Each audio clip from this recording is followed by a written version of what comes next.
Namaste, Aarti. So we'll have a short break, and then Dr. Benkin will come on board to talk to us about the Hindu-Jewish friendship. And, like I was trying to mention earlier, that, we've had a very long association with the Jewish community, having been part of Asia, the largest continent.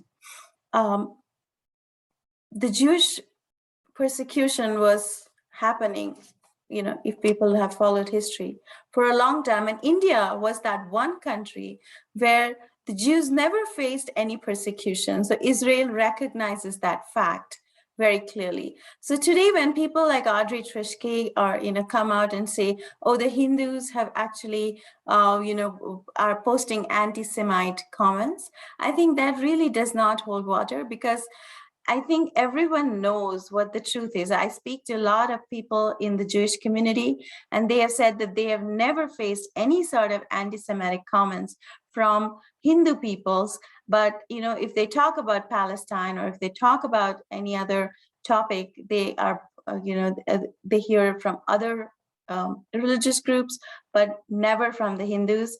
And I think that has been recognized many times. So we really have to just live with the lies that are being perpetrated by certain groups to malign Hindus. And that is what we are calling as Hinduphobia. Dr. Benkin, welcome back. And thank you for being here. I know George had an emergency and he really couldn't come. But we were supposed to have one more panelist who I speak to on a regular basis and who has also endorsed all of these points that I just raised. I just sort of spoke some of the things that he would have said. He had a lot more to say. But Dr. Benkin, the floor is yours. I will ask you to please talk to us for about a few minutes, at least 15, 20 minutes, sure, about what you think and how we can take this forward. And, George said that he has an anti-Semitic guide or for how to tackle Hinduphobia. Absolutely. I was like, maybe Dr. Benkin too has something like up his sleeve like that. Yeah. Well, thank you, Richa Ji. I'm so thankful for you. Thank you so much. Hindus and Jews are uniting in the United States now around several issues. And I must tell you, this is a realization of a dream I've had for years and years and years. Because I've spent so much time, and I'm Jewish, and because I spent so much time with the Hindu community here and in South Asia and elsewhere, I've seen for so long just how much our sensibilities overlap and how many values we share. Yes, people can always pick out things, they're different this way, but that's all right. Our differences are our differences. That's fine.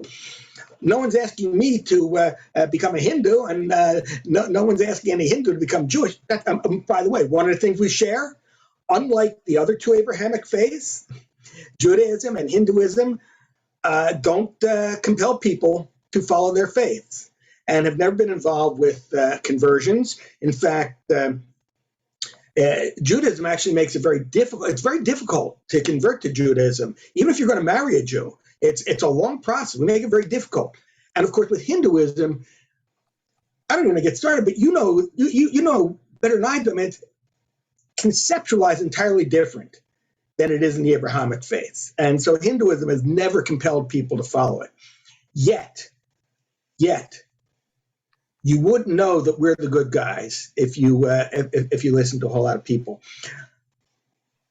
A long time ago, I despaired of trying to change the minds of people who hate, or change the minds of people who are so steeped in ignorance that even the massive facts that we bring forward, it doesn't really seem to do much for them. And I mentioned at the end of the last episode, last session, with regard to the women in Afghanistan.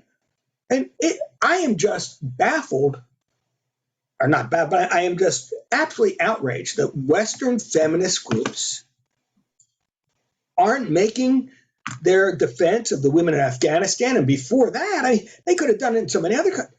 Why aren't they? There's something else going on, obviously, because it's a real feminist issue. So they don't really care about it. I've often said in Bangladesh, same thing, that Hindus are victimized and female Hindus are victimized again. And there's so much horrendous history and data about what's happened to women in Bangladesh that again, why I can't get any Western feminist groups to say, yes, we must defend these women. It just tells me that that's not the tree I want to bark up. I want to bark up a different tree. And so let me tell you what we did in Chicago, and this will have more, this will speak to the topic of Jewish-Hindu cooperation. For years, I've been working with the Hindu community, and for years, members of the Hindu community and members of the Jewish community have been building ties. And we've worked together. For instance, I was talking to someone from the Hindu American Foundation yesterday who I work with. They're a human rights person. And, I said, oh, by the way, we are facing an issue with school textbooks in California being with slanders. And, of course, that's what the Hindu community just faced. In other words, we just face the same thing. However, again, I want to give you an example of how to deal with this. So a little while ago,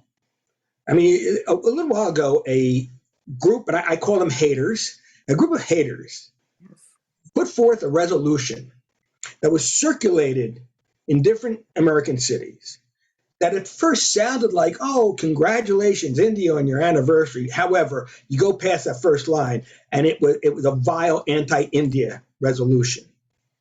I think the first place it passed was Seattle. It passed in 6 cities because these people have a lot of political power, and they're very savvy about how to get things done. Yeah. But then it got to Chicago. And, Chicago's as much of a, for lack of a better word, I'll call it a liberal city as the others. That is, in terms of, how the political groupings seem to shake out. And so the resolution was expected to pass easily in Chicago as well. Everyone was saying it was going to be an easy resolution. Here's what I want to tell you. The Hindu community, the NRI Hindu community in the Chicago area said, no, you know what? That's it. We've got to take a stand. We've got to take a stand for our faith, for our people, and we've got to use it as a springboard elsewhere. And they said, we're going to fight this because, of course, we all know. If you talk facts, we have the facts on our side. They believe that alliances and propaganda are sufficient, but it wasn't in Chicago. And so let me tell you what happened. So a very, very dear friend of mine, his name is Dr. Bharat Barai, and Dr. Barai and I have been friends for many years, and we've worked together on many issues for many years. And he's probably been to Israel more than most Jews I know, including myself. But he is first and foremost a proud and strong Hindu. And I love and respect him for that. Anyway, but when this resolution hit Chicago and the Hindus said, we're going to stop, and they started going to people in the city council, he called me, and he called another person I work with, Peggy Shapiro, who's the Midwest director of a group called Stand With Us, which is a pro-Israel organization that I'm on the board with. And he called the two of us, and he said, we need your help. And so we mobilized the Jewish community in the Chicago area. I can't count the number of calls we made. Also, the Middle East Forum was also involved. That's, if you're familiar with Dr. Daniel Pike, that's his group. We all got involved. And in the end, we defeated that resolution. It did not pass in Chicago as it passed in those other 6 cities. And as it should have passed compared when we look at the other, but it didn't. Why? Because we stood up against it. It wasn't because we had any special magic bullet or magic answer or that we're so superior. We stood up against it. And I want to tell you something else. the Jewish community, we did everything we could. We worked day and night, but we did it as friends, as supporters. That resolution was defeated because the Hindu community said no, and they reached out to their friends in the Jewish community. That's a great example of what we can do together, especially in the United States, where we have so much power between the two of us. Also, so when the vote was taken and the resolution was defeated, so Dr. Bright called me, and he said to me, he told me about what happened. We talked, and he said, these same haters, that's my word, these same haters. Now, according to his contact in the city council, these same haters are planning to introduce an anti-Israel resolution. And of course, Dr. Barai said to me, just as you stood with us, we will stand with you. And that's exactly what we need. When we're united, as I've told people, this is our enemy's worst nightmare. Imagine if the Hindu community and the Jewish community, with so much of our members tending to accept what these hating groups say, and because I think our religions are so, we really emphasize being good people. So, when people talk about, the poor minorities in India, well, a lot of Hindus say, well, yeah, we should do something. They shouldn't be oppressed. Or same thing with Jews, we shouldn't oppress the Palestinians. But of course, again, I don't want to get into all the nonsense that goes behind that. But the fact is, Dr. Benkin, I do want to add about the Chicago resolution. Yeah. Do you know what that resolution was about? I just want to tell people it was about the CAA. Dr. Omendra Ratnu just mentioned the Citizenship Amendment Act, which was meant to these persecuted peoples about whom we just spoke for an hour. Those Hindu minorities, Sikh minorities, Christian minorities in Pakistan, Bangladesh, and Afghanistan are allowed to come to India under that CAA regulation. And that is what the resolution was against. And I know CARE was sort of sponsoring that, Council of... It was. They were, yeah. Yeah, American Muslim Congress of American Islamic Relations, yeah. Yes, Islamic relationships. So that is basically what we are looking at. It was a very, very positive resolution that was a positive act in India, bill in India that was being opposed here. So we are looking at a very insidious sort of, pernicious and insidious, machinery that is trying to malign India and Hindu. So you brought out a very great example because it's a positive human rights thing. And we were able to sort of convince with your help and the help of the Jewish community. I was involved very deeply in that whole process as well. So I'm glad to hear that you were too. Oh, absolutely. Absolutely. It's only what was right. And I do want to mention, you mentioned NRCCAA. I have made many speeches, and I've talked to a whole lot of people, where I've emphasized that people who say, oh, no, this is terrible, blah, blah. Oh, I think they drive me nuts. And if nothing else, by the way, Shaheen Bagh showed how democratic India is, by the way. You couldn't have that in Dhaka or Islamabad. But one thing I emphasize, the NRCCAA was the first time the government of India formally and officially said Hindus are being persecuted in Bangladesh. That means a lot to me. And of course, that's only minor to mean something to me. But and as you say, Richard G, is a positive thing that they've tried to turn into a negative thing. Exactly. So that was great. I'm so glad you shared that. I think we probably will get us a half an hour break for people to catch lunch or catch a breath, and then we'll come back for another session. I don't know if you have any closing comments, Dr. Benkin, and then we take a break. Yeah, the only thing I would say is this only happened because the Chicago only happened. And by the way, that anti-India resolution hasn't been introduced anywhere else, as far as I know, and that's pretty interesting. It looked like it was going to make a journey from city to city to city. Exactly. That defeat. Once it was defeated, they figured out that we have the formula how to defeat it, and then they moved on to new things. And of course, we are going to talk about that. what they moved on to was caste. They started talking about caste in the United States. And the next panel that I'm conducting is, I think, around 5 PST, and that is about caste in the United States. And that again, it's a whole trope on a colonial idea that was imposed onto India, but now they're sort of making caste a definitive term that Hinduism is about. So it's sort of they will look for anything they can. They've tried to make Narendra Modi the villain, the devil, and that has only worked so much not very much. They tried to do other things like NRCCA. So now, like you say, Richard G., they're moving on to caste, and we fight them. We defeat them with facts because they believe all they need are alliances and ideology. We've got facts. Exactly.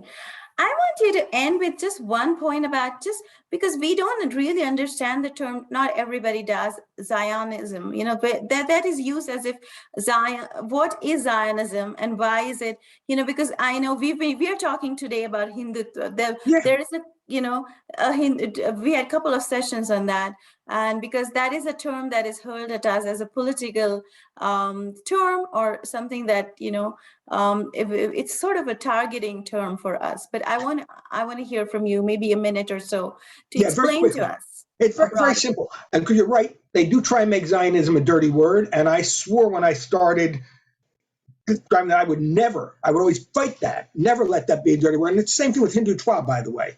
They try and make that a dirty word. But anyway, Zionism. Zionism is, in essence, a movement of cultural renewal. And what it means is, for centuries upon centuries upon centuries, we were kicked out and kept out of our homeland. And Zionism was a movement for Jews to return to our ancestral homeland. That is really all it is. And what it morphs into today for me is support for the state of Israel.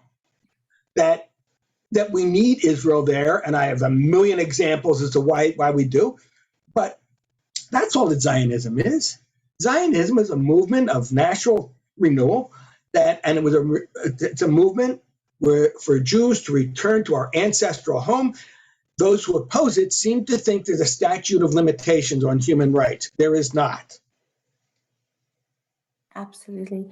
I totally understand it now based on that. And we also are in a process in India for, decolonizing, cultural renewal, and, sort of re-indigenizing our ideas and how we approach the world, So I think that somehow does not work well for certain people. And so these terms have been maligned, but I think we have to do what we have to do, and we will carry on.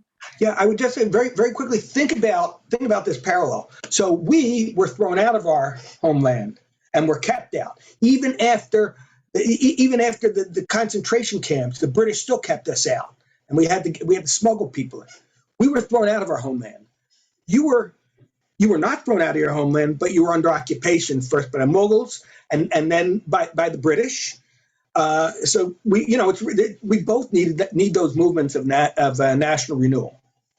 You are so right, because the whole process of that colonization of 1,200 plus years actually created many social, engineering issues inside the society, and that is actually embedded in our Constitution to some extent, and which is why we are discussing caste at about 5 Pacific time today, and just some of those issues continuously keep cropping up.